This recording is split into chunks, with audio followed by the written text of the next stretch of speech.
Hello friends, कैसे हैं आप सब? क्या हाल चल जी आप लोगों के? आई होप सो सब बहुत बढ़िया होंगे। चलिए जी, तो मैं उम्मीद करता हूँ आप लोगों की प्रिपरेशन काफ़ी अच्छी चल रही होगी। नाउ एग्जाम सर बिल्कुल सर पे हैं अब। तो फाउंडेशन सीए फाउंडेशन अकाउंट्स की प्रिपरेशन किस तरीके से हमें करनी है एग्जाम डेज में, लास्ट मोमेंट में क्या क्या बातें हमें ध्यान रखनी है, किस तरीके से हम अप्रोच करें कि हमारा जो कोर्स है वो पूरी तरीके से कंप्लीट हो जाए। देखो, होता क्या है सर, सीए एग्जाम्स में कोई दिक्कत नहीं है। ये एग्जाम्स अगर आप कोर्स वाइज देखो, कंटेंट वाइज देखो तो आसान है, कोई ऐसी प्रॉब्लम नहीं है। बस दिक्कत क्या रहती है सर, कोर्स कंटेंट ज्यादा होता है। कोर्स कंटेंट ज्यादा होने की वजह से ये कोर्स टफ हो जाता है। ठीक, अब अगर आपकी अप्रोच अच्छी है, अगर आपने एक स्ट्रेटेजी अच्छी बना रखी है, तो आप बड़ी आराम से एग्जाम टाइम में कम टाइम में भी ज्यादा से ज्यादा कवरेज करके चल सकते हो। ठीक, उसी चीज के लिए सर मैं आपको हेल्प करने वाला हूँ। जनरली क्या होता है सर, फाउंडेशन का बच्चा है, पहली बार सीए का एग्जाम दे रहा है और पहले ही पेपर उसका अकाउंट्स का है, तो थोड़ा सा डर रहता है, नहीं पता होता सर किस तरीके से अप्रोच किया जाए। तो यहाँ पर गाइडेंस की बहुत ज्यादा जरूरत है। ठीक, तो किस तरीके से सर हम प्रिपेयर करें और क्या हम अप्रोच रखें कि हमारी प्रिपरेशन पूरी हो जाए और इस पेपर में मेरे सबसे ज्यादा अच्छे नंबर आ जाए। क्योंकि फाउंडेशन एग्जाम अगर आपको निकालना है तो आपको अकाउंट्स में सबसे ज्यादा अच्छे नंबर चाहिए, क्योंकि accounts is one of the scoring subject in foundation.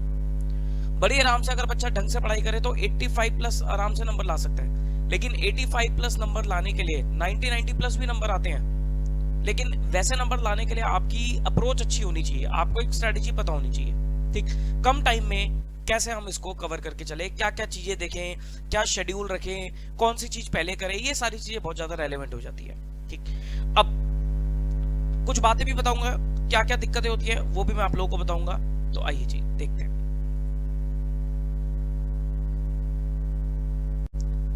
कुछ एक तो ये डिस्कस करेंगे सर कि क्या क्या गलतियां हमसे हो जाती हैं, वो डिस्कस करेंगे। प्लस कौन कौन से चैप्टर के ऊपर हमें, मतलब किस ऑर्डर में हमें चलना है, वो डिस्कस करेंगे। कौन कौन से टॉपिक में कौन सी चीज हमें पहले करनी है वो भी डिस्कस करेंगे। एक तो मैं आपको पहले ही बता देता हूँ सर, कुछ भी चीज आपको छोड़नी नहीं है, सब चीजें आपको करके जानी है। जनरली बच्चा इस टाइम पे क्या करता है, थोड़ा सिलेक्टिव हो जाता है कि सर ये कर लेता हूँ वो छोड़ देता हूँ। ऐसा कुछ नहीं करना, आपको सारी चीजें करके जानी है। प्रोफेशनल एग्जाम है, कहीं से भी कुछ भी पूछा जा सकता है, तो आपको सब चीजें करके जानी है। आपको अपनी तरफ से सर 100% सिलेबस करके जाना है। हाँ, थोड़ा सा ये आइडिया लग सकता है कि सर कौन से टॉपिक में क्या चीज ज्यादा रेलेवेंट है जो हम पहले कवर कर लें, लेकिन इसका मतलब ये नहीं है कि बाकी चीजें छोड़ दें, बाकी चीजें भी करनी है। लेकिन जो ज्यादा रेलेवेंट वाली चीज है वो मैं आपको भी बता दूंगा साथ साथ, वो आप पहले कवर करके चलोगे। ठीक, ओके, तो लेट्स स्टार्ट। देखो भी, आपको अपनी जो अकाउंट्स की तैयारी है वो कब से शुरू करनी है sir? Foundation accounts, CA foundation accounts December 21। आपको जो एक्सक्लूसिव प्रिपरेशन जो शुरू करनी है वो कब से शुरू करनी है? जो आपका पहला दिन रहेगा वो रहेगा 11 तारीख। अब गलती क्या होती है, सबसे बड़ी गलती ये हो जाती है सर, 13 को आपका एग्जाम है, तो बच्चा क्या करता है सर, 5-6 दिन लगातार अकाउंट्स ही पढ़ता चला जाता है कि भाई एग्जाम से 13 तारीख से पहले बच्चा 5-6 दिन तक अकाउंट्स ही पढ़े जा रहा है। उससे कुछ नहीं होना, उससे कोई भी फायदा नहीं होने वाला। 2 दिन रिजर्व करो बस, क्योंकि सर 5-6 दिन पहले कर दो, 5-6 दिन में तो कोई भी कवर कर लेगा कोर्स। लेकिन आपको क्या सीखना है, आपको सीखना है सर कम टाइम में कैसे मैं कोर्स को कवर करूं। क्योंकि चलो अकाउंट्स में आपके पास टाइम, आपका स्टार्टिंग का पहला पेपर है तो आप ज्यादा टाइम दे दोगे, लेकिन व्हाट अबाउट अदर पेपर्स? बाकी पेपर में तो आपको 1.5 दिन में कवर करके चलना है ना कोर्स। तो आपको सीखना पड़ेगा सर किस तरीके से मैं कम टाइम में अपना सिलेबस पूरा करूं। तो उसकी शुरुआत आपको पहले पेपर से ही करनी है। तो आप मान के चलो कि सर आपके पास कितने दिन है, 11 और 12, मैं 2 दिन आपको पूरे दे रहा हूं, 11 तारीख और 12 तारीख, ये 2 दिन पूरी अकाउंट्स आपको करनी है। 10 तारीख तक आपको जो करना है, जैसे करना है उसको कवर कर लो। 11 और 12 तारीख ये 2 दिन आप सिर्फ किसको दोगे, अकाउंट्स को दे देना। ठीक, तो डे 1 11 तारीख आपका पहला दिन रहेगा। लगभग सर 6-6:30 बजे के आसपास आप लोग पढ़ाई शुरू करोगे, 11-11:30 बजे तक आपको पहला स्लॉट निकालना है 5 घंटे का। ठीक, लेट नाइट अगर आप पढ़ रहे हो तो सर लेट नाइट को छोड़कर अब एग्जाम टाइम में आपको अर्ली मॉर्निंग उठ के पढ़ना है, क्योंकि सर एग्जाम दिन में होता है।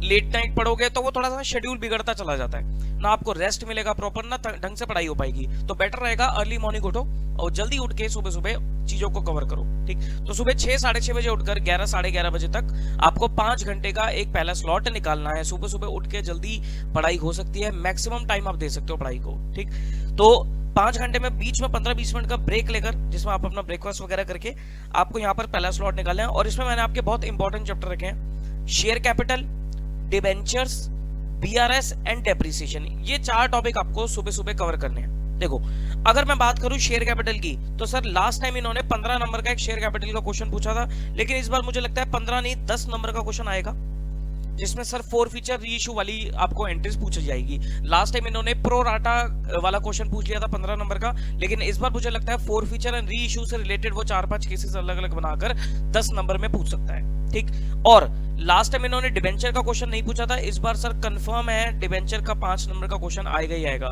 डिबेंचर में कुछ भी नहीं है सर, डिबेंचर में या तो डिस्काउंट राइट ऑफ करने वाला क्वेश्चन होता है, या नॉर्मल डिबेंचर की एंट्रीज होती हैं, या इंटरेस्ट और टीडीएस वाला क्वेश्चन होता है। बहुत सिंपल है, 5 नंबर का क्वेश्चन आपको डिबेंचर से देखने को मिलेगा।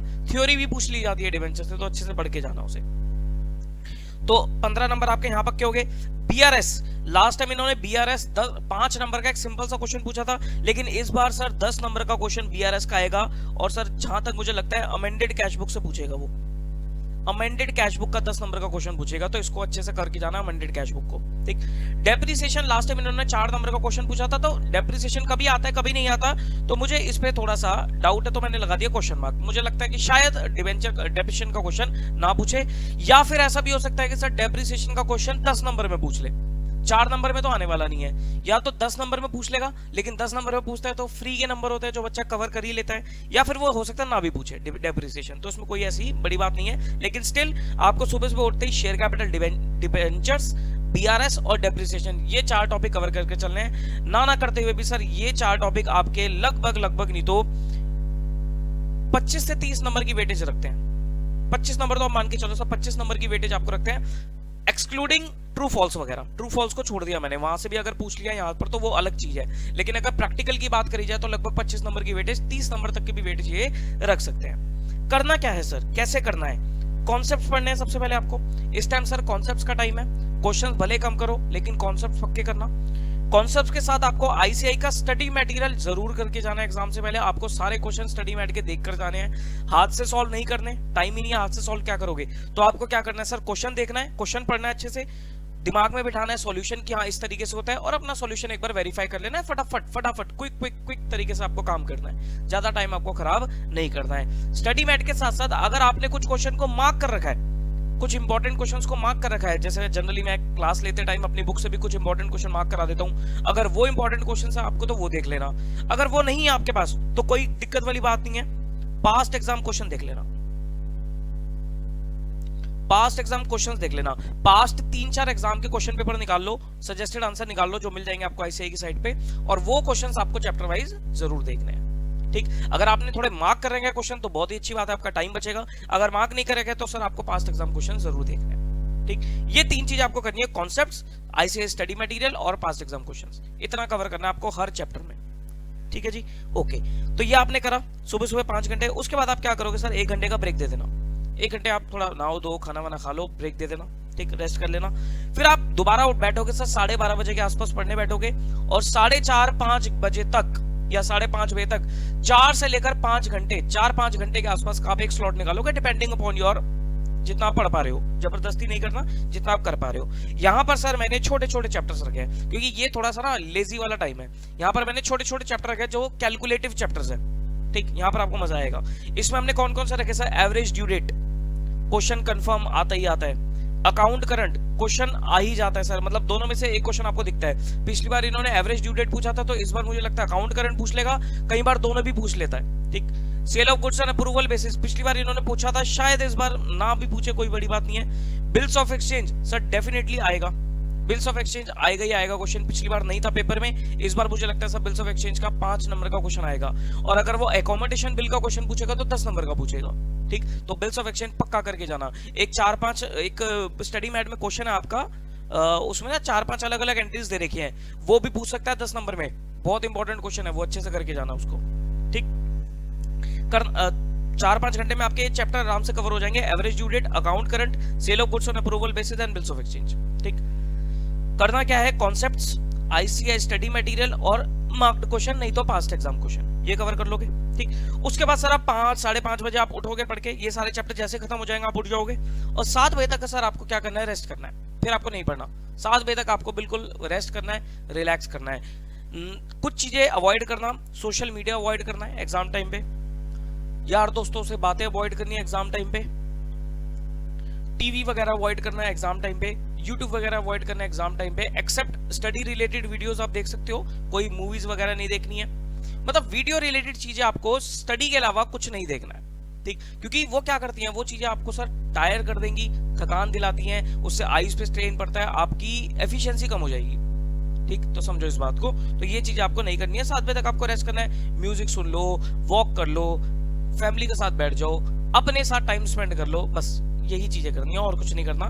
फिर आप 7 बजे से लेकर 12 बजे तक 5 घंटे का एक स्लॉट और निकालने वाले हो, इंपॉर्टेंट स्लॉट है, बहुत इंपॉर्टेंट स्लॉट है, इसमें बीच में आप 15-20 मिनट का डिनर ब्रेक दे देना, 7 बजे से 12 बजे तक आप बैठोगे, इसमें सर बहुत इंपॉर्टेंट चैप्टर डाले हुए हमने, रेक्टिफिकेशन ऑफ एरर्स, जो सर लास्ट टाइम इन्होंने मेरे ख्याल से 10 नंबर का क्वेश्चन पूछा था, इस बार पूछ भी सकता है 5 नंबर का, 10 भी पूछ सकता है, लेकिन ये आ जाता है कहीं ना कहीं, आपको ये रेक्टिफिकेशन मिल ही जाएगा, ठीक, तो जरूर आता है। फाइनल अकाउंट्स 10 नंबर का क्वेश्चन लास्ट टाइम था, नॉन मैन्युफैक्चरिंग वाला, इस बार भी सर 10 नंबर का क्वेश्चन आ सकता है, मे बी मैन्युफैक्चरिंग अकाउंट के ऊपर क्वेश्चन पूछ ले, या ऐसे भी कर सकता है 5 नंबर का एक normal question, 5 number manufacturing accounting, या फिर 10 नंबर का एक नॉन मैन्युफैक्चरिंग का, 5 नंबर का मैन्युफैक्चरिंग का। मुझे लगता है सर मैन्युफैक्चरिंग यहां पर आपके लिए मैन्युफैक्चरिंग इंपॉर्टेंट है, मैन्युफैक्चरिंग इंपॉर्टेंट है, नॉन मैन्युफैक्चरिंग तो आएगा ही आएगा, मैन्युफैक्चरिंग भी आएगा इस बार लगता है, ठीक। रेक्टिफिकेशन ऑफ एरर में सर एक टाइप्स ऑफ एरर्स का क्वेश्चन इंपॉर्टेंट रहता है, वो टाइप्स ऑफ एरर्स के क्वेश्चन को देख के जाना है कि सर कौन कौन से टाइप्स ऑफ एरर्स है। एनपीओ भी सर 10 नंबर का क्वेश्चन आपको मिलेगा, इस बार मुझे लगता है सर एनपीओ में वो रिसीट एंड पेमेंट अकाउंट को बनाने के लिए पूछ सकता है, पिछली बार इन्होंने एक क्वेश्चन डाला था 10 नंबर का इनकम एक्सपेंडिचर और बैलेंस शीट, इस बार हो सकता है 10 नंबर में रिसीट एंड पेमेंट अकाउंट की कैलकुलेशन पूछ ले, करके जाना है इसे अच्छे से, ठीक। करना क्या है सर, कॉन्सेप्ट्स, स्टडी मटेरियल और मार्क्ड क्वेश्चन, नहीं तो पास्ट एग्जाम क्वेश्चंस, ठीक है जी, ये कवर कर लोगे आप 7 से 12 बजे तक, आराम से हो जाएगा, टाइम बहुत है, मतलब जो मैंने नंबर ऑफ आवर्स लिखे हुए हैं आराम से हो जाएगा, और ज्यादा टॉपिक नहीं रखे, अब बड़ी आराम से सारी चीज देख सकते हो, क्योंकि हमें 3 चीजें कवर करनी है, कॉन्सेप्ट्स करना है, स्टडी मैट करना है, और पास्ट एग्जाम क्वेश्चंस भी कवर करने हैं, ठीक, तो वो हो जाएगा, कोई ऐसी दिक्कत वाली बात नहीं है। तो डे वन आपका यहाँ पर एंड होता है। अगर मैं डे 1 की बात करूं तो सर डे 1 में आप कितना सिलेबस करके उठोगे, अब मोटा मोटा कैलकुलेट कर लो, 25 नंबर आपने सुबह करे, और ये छोटे छोटे चैप्टर में से भी आप 15 नंबर लगा के चलो, 40 के बाद आप लगा लो 50, 60, लगभग 60 to 65 मार्क्स, 60 से 65 नंबर, 60 to 65 मार्क्स आप डे 1 पे करके उठ रहे हो, confidence level is very high, बहुत हाई हो जाएगा आपका कॉन्फिडेंस अगर आप ये सब चीजें कवर करते हो। होती गलती यही है ना, बच्चा क्या करता है सर, कुछ भी शुरू कर देता है, ऐसे कुछ भी शुरू नहीं करना सर, आपको इंपॉर्टेंट टॉपिक्स उठाने हैं पहले और उनको कवर करना है, जो मैक्सिमम कवरेज दे कम टाइम में, तो ये मैंने उस हिसाब से लिख दिए। अगर शुरुआत में ही आप बड़े बड़े टॉपिक उठा लोगे, पार्टनरशिप उठा लिया जी, फाइनल अकाउंट्स उठा लिया, एनपीओ उठा लिया, पूरा दिन लग जाएगा, होगा कुछ नहीं, पहले चीजें छोटी छोटी आपको कवर कर लेनी चाहिए, समझ गए मेरी बात, okay sir. Now come to your day 2, second दिन, अगला दिन जो आपका सर, जिसमें आपको जो सबसे ज्यादा आपकी प्रोडक्टिविटी निकालेगा वो निकालता है डे 2, मतलब एग्जाम से एक दिन पहले का दिन सबसे ज्यादा प्रोडक्टिविटी रहती है। यहाँ पर इस दिन पे अगर मैं आपको बोलूंगा कि भाई आपको 18 घंटे भी पढ़ना है तो आप 18 घंटे भी पढ़ जाओगे, क्योंकि अंदर से क्या था ना, प्रेशर होता है, टेंशन होती है, तो आराम से आप कर लेते हो काम, ठीक। तो यहाँ पर मैंने आपको थोड़ा सा लाइट रखा है, एक दिन पहले आपको थोड़ा हार्ड दे दिया, यहाँ लाइट रखा है, क्योंकि अगर मैं यहाँ प्रेशर क्रिएट कर दूंगा आपके ऊपर तो हो नहीं पाएगा, टेंशन क्रिएट हो जाएगी, टेंशन क्रिएट होने की वजह से जो करी है वो भी चीज खराब हो जाएगी, ठीक। तो ये मैंने आपके लिए लाइट रख दिया, क्योंकि एक दिन पहले थोड़ा सा हेवी कर लिया हमने काम, ठीक। अब देखो क्या करा हमने यहाँ पर, शेड्यूल वही है सर, सुबह 6 से 6, 6:30 से 11, 11:30 तक 5 घंटे का स्लॉट, बीच में एक ब्रेक हो गया। इसमें आप क्या करोगे, सब पार्टनरशिप उठा लोगे सबसे पहले, टाइम कंज्यूमिंग है, काफी सारी चीजें पार्टनरशिप में, उसे उठा लेना। पार्टनरशिप के साथ साथ आप उठाओगे बेसिक अकाउंटिंग टॉपिक, जिसमें आपका journal, ledger, trial balance, cash book, subsidiary books, ये आपके छोटे छोटे टॉपिक्स हैं। अगर पार्टनरशिप की बात करी जाए तो पिछली बार इन्होंने पार्टनरशिप में छोटे छोटे क्वेश्चंस पूछे, जेएलपी पूछ लिया, डेथ में एग्जीक्यूटर अकाउंट की कैलकुलेशन पूछ ली, तो छोटे छोटे क्वेश्चन पूछ लिए। इस बार मुझे लगता है सर एक full fledge question sir 15 number का आ सकता है, जिसमें आपका admission, retirement, admission cum retirement हो सकता है, या पूरा डेथ का क्वेश्चन आ सकता है, या एक रिटायर हो रहा है एक डेथ हो रहा है, ऐसे मिक्स करके क्वेश्चन आपका full fledge question I think 15 number का पूछा जा सकता है, जेएलपी भी डाल सकता है उसमें, ठीक। तो बड़े बड़े क्वेश्चन को ज्यादा इस बार फोकस करके जाना है आपको, ठीक। तो 15 नंबर का यहाँ पार्टनरशिप बनेगा, सुबह सुबह का टाइम पार्टनरशिप को देना, और 5 घंटे हैं तो 5 घंटे में से कम 2.5 से 3 घंटे आपको लगेंगे पार्टनरशिप में, अगर अच्छे से करोगे तो। उसके बाद 2 घंटे में आप ये छोटे छोटे चैप्टर कर लेना, जर्नल हो गया, लेजर हो गया, ट्रायल बैलेंस हो गया, कैश बुक हो गया, सब्सिडी बुक्स हो गया। इनमें से भी ये इनको निगलेक्ट नहीं करना, इनमें से भी सर एक 5 नंबर का क्वेश्चन एग्जाम में आ ही जाता है। जनरली बच्चा क्या करता है, इनको छोड़ देता है, कहता है कि ये तो कहां पूछेगा एग्जामिनर, लेकिन पूछता है 5 नंबर में। पिछले अटेम्प्ट में परचेज बुक पूछा उन्होंने, कई बार वो ट्रायल बैलेंस बनाने के लिए पूछ लेता है, कई बार पेटी कैश बुक पूछ लेता है, कई बार जर्नल एंट्री पूछ लेता है। करके जानी है इसको भी, छोड़ना नहीं है, 5 नंबर फ्री के ही तो है ये, ठीक। तो इसको करके जाना है आपको, तो 2 घंटे आप इस पे भी लगा ही देना। करोगे क्या सर, वही कॉन्सेप्ट्स, आईसीआई के क्वेश्चन और मार्क्ड क्वेश्चन या फिर past exam questions. Then 1 hour break. उसके बाद सर अगला स्लॉट आपका 12:30 बजे से लेकर 4:30-5 बजे तक का स्लॉट। इसमें क्या करोगे सर, इसमें फिक्स क्वेश्चंस आ गए सर हमारे पास, कंसाइनमेंट डेफिनेटली सर 10 नंबर का क्वेश्चन आएगा ही आएगा, 10 मार्क्स का फिक्स है। इन्वेंट्री भी सर 5 से 10 नंबर का क्वेश्चन पूछा ही जाता है। पिछली बार इन्होंने पूछा एडजस्टेड सेलिंग प्राइस मेथड, इस बार आई थिंक वो इन्वेंट्री टेकिंग से क्वेश्चन पूछ सकते हैं। इन्वेंट्री टेकिंग सर बहुत आसान है, इन्वेंट्री टेकिंग से क्वेश्चन पूछ सकते हैं 5 से 10 नंबर का, तो उसको करके जाना, ठीक। तो कंसाइनमेंट और इन्वेंट्री सेकंड डे पे आपको सेकंड स्लॉट में कवर करना है। और यहां पर सर क्या करोगे, कोई भी अगर आपका टॉपिक बचा है, अभी थ्योरी और ट्रू फॉल्स को मैं बाद में दूंगा टाइम, उसके लिए सेपरेट टाइम है। प्रैक्टिकल में अगर आपका कोई भी टॉपिक बचा है यहाँ पर, तो वो टॉपिक आप इसी में डाल देना, क्योंकि 4-5 घंटे है तो 4-5 घंटे कंसाइनमेंट इन्वेंट्री नहीं लेंगे, जल्दी कवर हो जाएंगे। यहाँ पर अगर आपके पास टाइम बचता है तो कोई भी आप टॉपिक डाल देना, हो सकता है सर, क्योंकि ऊपर हो सकता है कोई चीज आपकी ज्यादा पक्की ना हो पाई हो या कवर नहीं हो पाई हो, तो आप यहाँ पर डाल देना। कहने का मतलब क्या है कि सर जो भी टाइम पे मैंने जो टॉपिक लगाया, आपको उस टाइम पे वही चीज करनी है। अगर रह गई है तो कोई दिक्कत वाली बात नहीं है, आपको अगले पेंडिंग वाले स्लॉट में डालनी है उसे। मान लो आप यहाँ पर कर रहे हो sir average due date, account current, sale of goods, bills of exchange, ये लिख दिया हमने चारों, लेकिन आप बिल्स ऑफ एक्सचेंज नहीं कर पाए, टाइम ही नहीं था इतना, आप नहीं कर पाए, रह गया आपका। तो इसका मतलब ये नहीं कि सर उसको आप आगे शिफ्ट कर दोगे, नहीं, जो ये पेंडिंग वाला स्लॉट है, ये जो पेंडिंग वाला स्लॉट है, इसमें आपको बिल्स ऑफ एक्सचेंज को कवर करना है। समझ क्लियर हो रही है बात? ओके। उसके बाद सर आप वही 7 बजे तक का रेस्ट करके फिर 7 से 12, ये जो 5 घंटे का स्लॉट है, यहां पर सर आपको 16 नंबर की तैयारी करनी है। 16 नंबर की तैयारी मतलब ट्रू फॉल्स, 12 नंबर के सर ट्रू फॉल्स आएंगे ही आएंगे। थ्योरी क्वेश्चन, थ्योरी भी सर 4 नंबर का एक क्वेश्चन तो फिक्स है ही, कई बार वो लास्ट में भी थ्योरी क्वेश्चन पूछ लेता है, जिसमें शेयर कैपिटल डिबेंचर आता है, वहां भी लास्ट में थ्योरी क्वेश्चन पूछ लेता है। तो आप कह सकते हो 16 से लेकर 20 नंबर तक की थ्योरी है, 12 नंबर का तो ट्रू फॉल्स है, और थ्योरी के या तो एक क्वेश्चन आएगा 4 नंबर का, या 2 क्वेश्चन आएंगे 4 नंबर के, 4 और लास्ट वाला तो सॉरी 5 नंबर का होगा। तो आप कह सकते हो 16 से लेकर, ये दोनों मिलाकर आपके 16 से लेकर 21 मार्क्स तक की वेटेज रखते हैं। इसके लिए हम सेपरेटली 5 घंटे दे रहे हैं। करना क्या है, ट्रू फॉल्स आपको क्या करना है सर, जो मेरी पीडीएफ अवेलेबल है टेलीग्राम में, आपको वो पीडीएफ से ट्रू फॉल्स करने हैं। अभी आपके पास टाइम है, अगर आपको ट्रू फॉल्स की वीडियो देखनी है तो यूट्यूब चैनल पे जाओ, मैंने ट्रू फॉल्स के ऊपर पूरे 2 सेशन लिए थे, अब वो 2 सेशन में ट्रू फॉल्स को देख सकते हो। पीडीएफ डाउनलोड कर लेना, टेलीग्राम में आपको मिल जाएगी, तो वो टेलीग्राम से पीडीएफ डाउनलोड करके आप ट्रू फॉल्स कवर करोगे। उसमें मेरे ख्याल से 350 के आसपास ट्रू फॉल्स है, उसको कवर करना। थ्योरी क्वेश्चंस की पीडीएफ भी आपको टेलीग्राम में मिलेगी, उसमें जो इंपॉर्टेंट थ्योरी क्वेश्चंस है वो डाले हुए हैं, उसको भी आप क्या करोगे सर, यहाँ पर पढ़ के चलोगे। तो आपको यहाँ पर कुछ नहीं करना, सिर्फ ट्रू फॉल्स और थ्योरी को टाइम देना है, समझ रहे हो? फिर आपका क्या होगा सर, डे 2 तक पूरा आपका कोर्स कवर हो गया है, ठीक। नाउ डे 3 जो एग्जाम वाला दिन है, इसमें भी सर आपके पास कुछ घंटे अवेलेबल होते हैं। तो क्या करोगे आप, सुबह सुबह वही आप 6 बजे के आसपास उठ ही जाते हो, उसमें तो ज्यादा आपको नींद आएगी भी नहीं, तो 6 से 8:30 बजे तक 2.5 घंटे का एक स्लॉट निकालोगे और करोगे क्या सर, आरटीपीज उठा लोगे और एमटीपीज उठा लोगे। मतलब इस दिन 13 को आपको क्या करना है, सुबह सुबह सिर्फ आरटीपीज एमटीपीज को देखकर जाना है और कुछ भी नहीं करना आपको, कोई नई चीज नहीं उठानी, कोई सेपरेट चीज नहीं करनी, सिर्फ आरटीपीज एमटीपीज। 3 से 4 आरटीपीज और एमटीपीज को जरूर देखना है आपको, 6 से 8:30, और फिर उसके बाद 1 घंटे का गैप देके 9:30 से 11:30-12 बजे तक, डिपेंडिंग अपॉन योर सेंटर। अगर आपका सेंटर दूर है तो आप 11:30 तक पढ़ लेना, क्योंकि आने जाने में भी टाइम लगेगा। पास में है तो 12 बजे तक पढ़ लेना, 12 से ऊपर नहीं, 12 बजे तक लास्ट है आपको, इससे ऊपर नहीं, क्योंकि इससे पर जो मर्जी कर लो फिर पढ़ाई नहीं होती है, क्योंकि माइंड भी सर एक टाइम पे भर जाता है, कितना मर्जी कर लो फिर कुछ नहीं होने वाला। तो आरटीपीज और एमटीपीज को आपको टाइम देना है, और ये सब चीजें अगर आपकी जल्दी कवर हो जाती है तो आपकी मर्जी है सर, कोई भी टॉपिक आप उठा के पढ़ सकते हो। कुछ भी नहीं समझ में आ रहा सर क्या पढ़ूं, वैसे तो कुछ ना कुछ मिल ही जाएगा जिसमें आपको दिक्कत होती है, लेकिन अगर कुछ भी नहीं समझ में आ रहा क्या पढ़ूं, तो सर ट्रू फॉल्स पढ़ लेना, थ्योरी क्वेश्चंस पढ़ लेना, कुछ भी पढ़ लेना, ठीक, बट टाइम खराब नहीं करना है। समझ गए मेरी बात? तो ये सर आपकी 3 दिन की स्ट्रेटजी है जो आपको कवर करके चलनी है। हाँ जी, चलो अब आते हैं सर कुछ जनरल बातें, कि हमें कुछ जनरल बातें भी ध्यान में रखनी है कि सर सब्जेक्ट वाइज तो बात होगी, टॉपिक वाइज तो बात होगी, सब्जेक्ट रिलेटेड बात होगी, अब कुछ जनरल बातों की बात करते हैं। देखो सबसे पहली चीज, आपको सेंटर पे कम से कम 60 मिनट्स पहले पहुंच जाना चाहिए।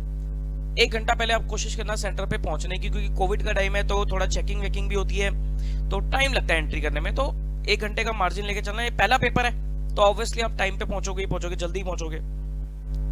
कोविड वाली प्रिकॉशन सब पूरी लेना, बिना मास्क वगैरह के मत चले जाना।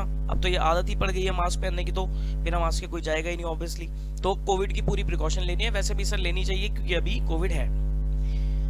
एग्जाम टाइम में सर आपको हैवी मील्स अवॉइड करनी चाहिए, थोड़ा लाइट रखना अपने आप को, जबरदस्ती सर हैवी मील्स नहीं खानी आपको, लाइट चीजें खाना, लिक्विड डाइट लेना, हेल्दी चीजें लेना, फ्रूट्स, वेजिटेबल्स, जूसेस, ये सब चीजें करना। जबरदस्ती सर हैवी डाइट नहीं लेनी है, वो एग्जाम के बाद जो मर्जी खाते रहो, उससे कोई फर्क नहीं पड़ता। एग्जाम टाइम में खासकर आपको कार्बोहाइड्रेट्स वगैरह से, राइस, ये सब चीजों से दूर रहना है, थोड़ा लाइट चीज आपको रखनी है। तो ये तो होगी जनरल बात। अब जो 15 मिनट का रीडिंग टाइम होता है, इसको सर बहुत इंपॉर्टेंट है, इसको ढंग से आपको यूटिलाइज करना है। कैसे? 15 मिनट में सर क्या नहीं करना आपको कंपलसरी क्वेश्चन रीड नहीं करना। हम क्या करते हैं सर, पहला पेपर है, सामने पेपर आएगा, 15 मिनट का रीडिंग टाइम है, हम पहले तो देखेंगे, उसको दिमाग में कुछ नहीं जा रहा है, सिर्फ उसको पढ़ रहे हैं अच्छे से, पता नहीं क्या पढ़ रहे हैं समझ में नहीं आ रहा, ठीक, तो 10-15 मिनट हम उसी में खराब कर देंगे, पहले कंपलसरी क्वेश्चन को रीड करते चलाएंगे। अरे भैया ये चीज सोचो, कंपलसरी क्वेश्चन तो आपको करना ही करना है, तो पहले 15 मिनट में उसको रीड करके आप कर क्या लोगे? कंपलसरी क्वेश्चन को रीड करने में 15 मिनट लग जाएंगे आपके, तो आपको नहीं करना, देखना भी नहीं उसकी तरफ। आपको क्वेश्चन नंबर 2 से लेकर 6 तक के क्वेश्चंस को रीड करना है, 2 से लेकर 6 तक के क्वेश्चन को देखना है, और सबसे पहले आपको वो क्वेश्चन सेलेक्ट करना है जो आप छोड़ना चाहते हो, which you want to leave.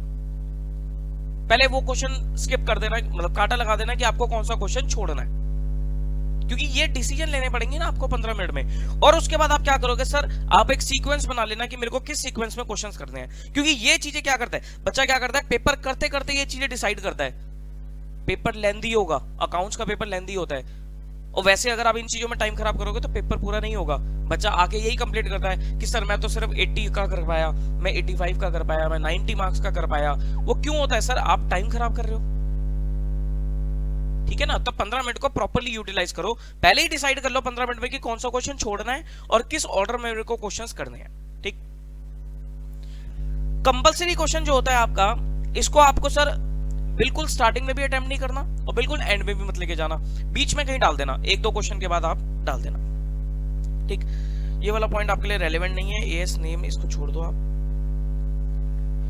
Answer वगैरह को आपको प्रॉपर फॉर्मेट में देना है, proper working note, proper assumptions वगैरह आपको देनी है। बिना वर्किंग नोट, बिना एजम्पशन के आपको मार्क्स नहीं मिलेंगे। बच्चे कई बार ना डेप्रिसिएशन का क्वेश्चन कर रहे होते हैं, और डेप्रिसिएशन में क्या होता है सर, कैलकुलेशन होती है कि प्रॉफिट और लॉस की कैलकुलेशन, अब वो बिना नोट के भी हो जाती है, वो वैसे भी हो जाती है अकाउंट से। अब बच्चा पूछता है सर क्या इसका नोट देना पड़ेगा, वर्किंग नोट बनाना पड़ेगा? आंसर इज बिल्कुल बनाना पड़ेगा, नहीं तो मार्क्स पूरे नहीं मिलेंगे।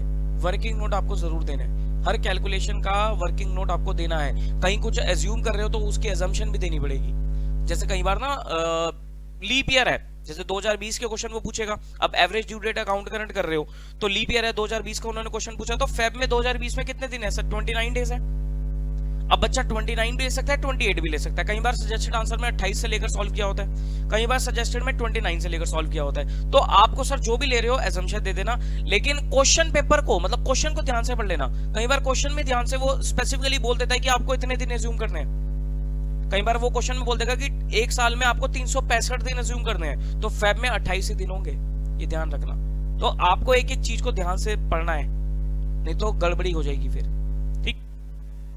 तो फॉर्मेट में प्रॉपर तरीके से आंसर आपको देना है।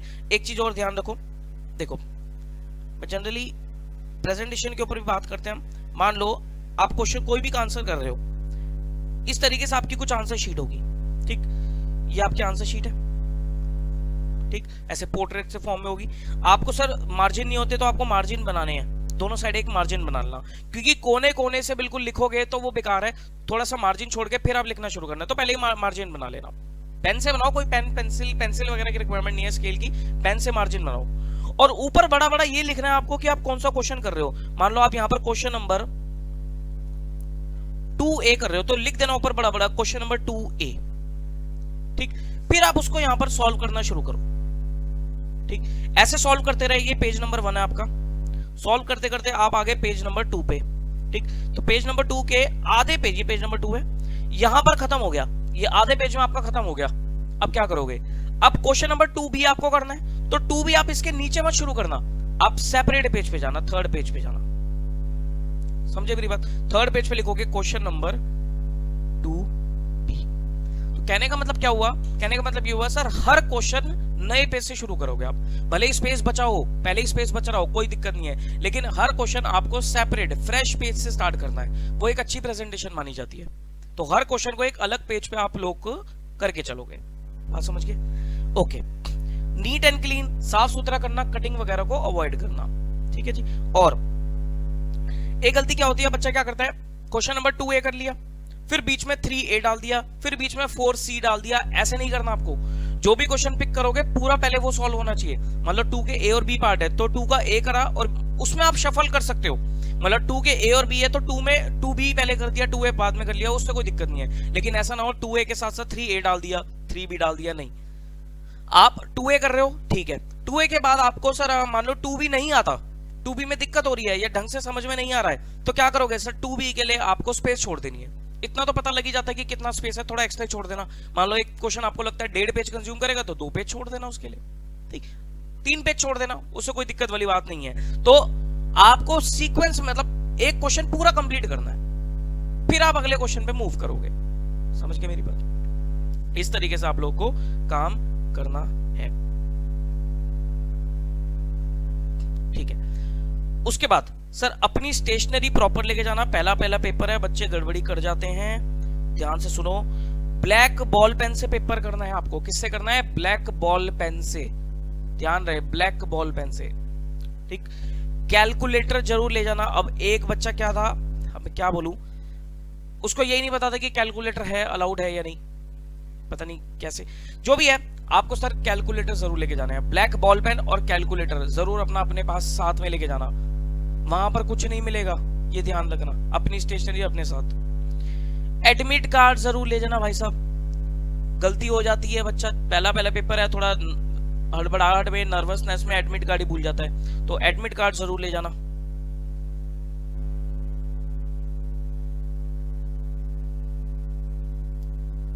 ठीक, कई बार क्या होता है सर, एडमिट कार्ड भूल जाते हैं। अब एडमिट कार्ड अगर आप भूल गए ना, समझ लेना आपका आधा पौना घंटा खराब हो गया, क्योंकि वो बिना एडमिट कार्ड के अलाउ नहीं करेंगे। घर से किसी को बुलाओगे, खराब हो गया आधा पौना घंटा। ठीक, तो एडमिट कार्ड जरूर ले जाना प्लीज। ये पॉइंट बहुत इंपॉर्टेंट है सर, ध्यान रहे। स्टार लगा दिया मैंने इस पे। Don't discuss your answers with anyone after exams, just focus on the next exam. मतलब पेपर देकर आए, पेपर देकर आने के बाद अपने आंसर किसी भी से भी डिस्कस नहीं होने करने हैं आपको। ना किसी दोस्त से डिस्कस करने हैं, ना किसी फैकल्टी से डिस्कस करने हैं, कहीं भी ना आप किसी बुक से चेक करना है, कुछ भी नहीं करना। पेपर दिया, काम खत्म, अगले पेपर की तैयारी करो। मेरे पास भी प्लीज कोई मैसेज नहीं आना चाहिए पेपर देने के बाद से, सर मैं इसको ऐसे कराए। हाँ, बस ये बता देना पेपर कैसा हुआ है, वो मैं खुद ही पूछ लेता हूं, लेकिन ये नहीं बोलोगे कि सर ऐसा कर दिया वैसा कर दिया, मैं बिल्कुल जवाब नहीं दूंगा।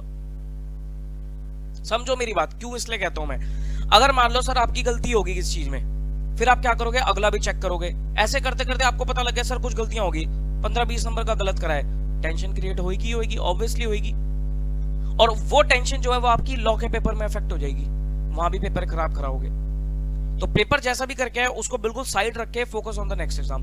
पेपर खत्म हो जाए जब सारे, उसके बाद जितने मर्जी क्वेश्चन पूछो, कोई दिक्कत वाली बात नहीं है। लेकिन एग्जाम डेज में कोई भी आप ये पूछोगे नहीं सर इसका क्या आंसर है, उसका क्या आंसर है। ध्यान रहे, प्लीज ध्यान रहे इस बात को। ना किसी दोस्तों से डिस्कस करना, ना बुक में चेक करना, ना कहीं कोई मैसेज डालना। ठीक, उसके बाद अच्छा क्या होता है कि पेपर के बाद ना आपको कई सारे सॉल्यूशंस मिल जाएंगे, सजेस्टेड आंसर सब लोग डालने लग जाते हैं, पेपर एनालिसिस वीडियो डालने लग जाता है। प्लीज कुछ नहीं देखनी है आपको, अगले पेपर की तैयारी करनी है। प्लीज प्लीज प्लीज ध्यान रहे। And last but not the least sir, आपको अपनी प्रिपरेशन में पॉजिटिव रहना है। जो आपने किया सर पॉजिटिव रहो। आज ही एक बच्चे से बात हो रही थी, बड़ा परेशान था वो, मैथ्स को लेकर थोड़ा सा परेशान था कि सर मैथ्स में टेंशन हो रही है। अरे भाई जितना तैयारी कर ली है प्लीज पॉजिटिव रहो। जबरदस्ती टेंशन क्रिएट करने से कुछ नहीं होगा, सारी प्रिपरेशन खराब हो जानी है। तो आपको प्लीज फोकस करना है, पॉजिटिव रहना है और कॉन्फिडेंट रहना है। कोई बात नहीं सर, मान लो 20 चैप्टर है, आपने 20 में से 19 चैप्टर कर लिए, एक चैप्टर आपको नहीं हो रहा, उसकी टेंशन आपको पकड़ के नहीं बैठना कि वो चैप्टर क्यों नहीं हो रहा, नहीं आ रहा कोई बात नहीं, छोड़ दो उसे, जितना हो गया छोड़ दो। एटलीस्ट 19 चैप्टर तो पक्के करो। बच्चा क्या करता है, जो चीज नहीं हुई है ना उसके पीछे पड़ा रहता है, और जो कवर कर लिया है वो भूलना शुरू कर देता है।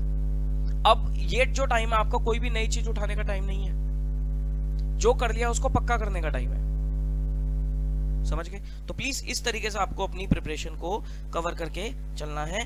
कोई भी दिक्कत परेशानी आए तो सर मेरा नंबर अवेलेबल है 9717175748, आप मुझे व्हाट्सएप कर सकते हो, कोई क्वेरी है आप मुझे पूछ सकते हो, ठीक। लेकिन कोशिश रहे आप इसी प्लान को फॉलो करके चलो, थोड़ा बहुत 5-7% का आप ऊपर नीचे जो करना चाहो कर सकते हो, वैसे स्ट्रिक्टली अगर इसे फॉलो करोगे बहुत मजा आ जाएगा, आपका अच्छे से पेपर होगा, अच्छे से परफॉर्म कर पाओगे, ठीक, ओके।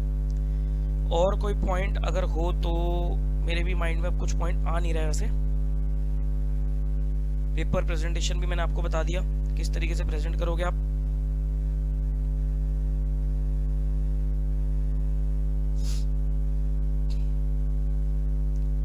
ठीक, अच्छा हाँ, एक पॉइंट सर, फॉर्मेट के लिए क्या हमें पेंसिल और स्केल यूज करना है? कोई पेंसिल स्केल यूज नहीं करोगे, पेन से नॉर्मली फॉर्मेट बनाओगे, लेकिन हेडिंग जरूर लिखोगे। मान लो बैलेंस शीट बना रहे हो तो ऊपर लिख देना बैलेंस शीट, ट्रेडिंग पीएनएल बना रहे हो तो ऊपर लिख देना ट्रेडिंग पीएनएल, रिसीट पेमेंट बना रहे हो तो लिख देना रिसीट पेमेंट।